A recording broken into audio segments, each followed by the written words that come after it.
This is the story of my very first David Austin Rose Litchfield Angel. I just happened to find it on clearance last late August.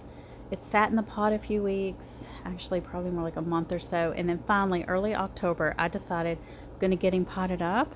I drilled holes in a big container.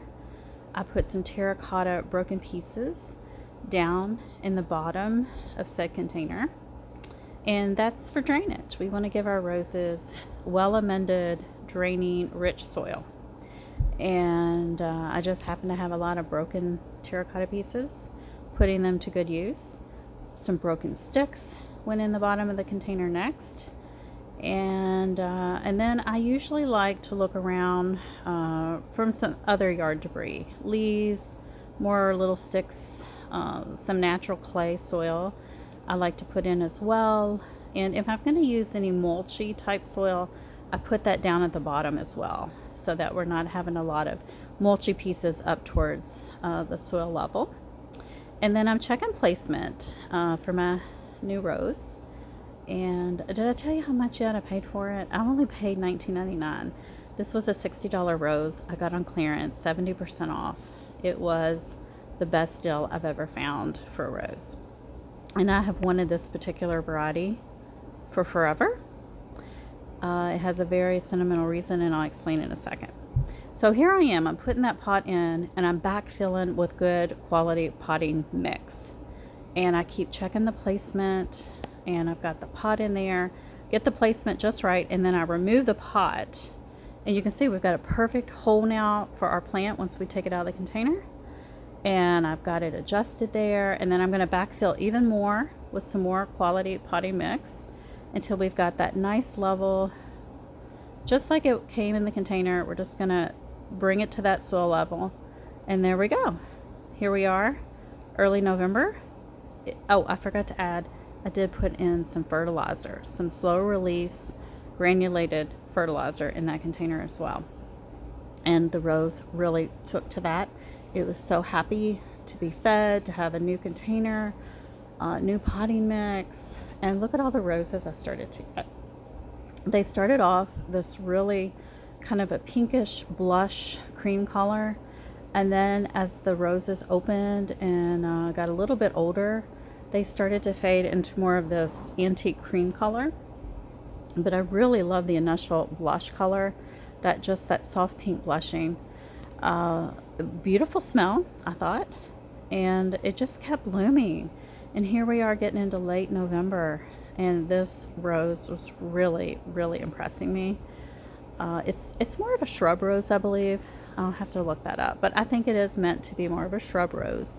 And I chose this placement specifically for this rose because I knew it would look really well. It's like a focal piece as I'm coming down my walkway. This is what we would see. We would see on the side of my house, coming down my backyard walkway, this beautiful rose. That would be our line of sight. And here are a few pictures of the flowers. And now we're getting into late November, and those flowers are fading. I mean, it is late November, right? Getting close to December. Couple still coming on, which really amazed me.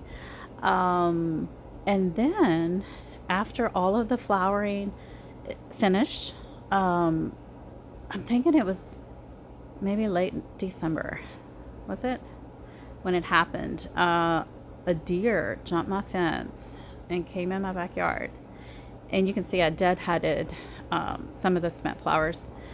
Deer came in my backyard, ate on this rose, ate one of my new camellias, completely gone. And yeah, here we go, early November, January. That is the rose right there, recovering after the deer attack. It's starting to put on new growth. We had a really weird warm up early January. It was shocking. And then we had 3 weeks of snow and ice. 3 weeks. We never have that type of weather. But look at my little rose.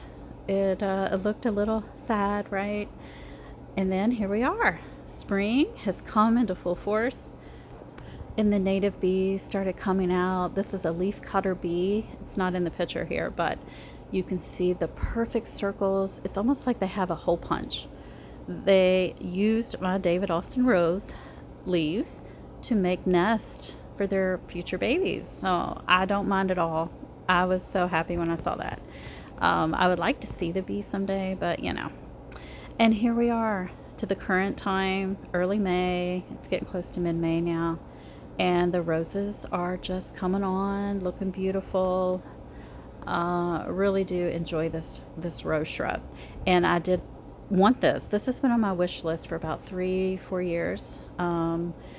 I like to buy roses to remember people that have passed, and my Aunt Debbie, this is the one I had chose for her, and I finally found it on clearance. It was the only one, 70% off, and when I saw it, I knew, okay, this is the time to buy it. I took a chance on this clearance rose, wasn't sure how it would do, and look at it, guys. It looks great, and I'm so glad that I made that purchase, and I'm happy with my first David Austin rose. All right, I will see you soon. Thanks for watching.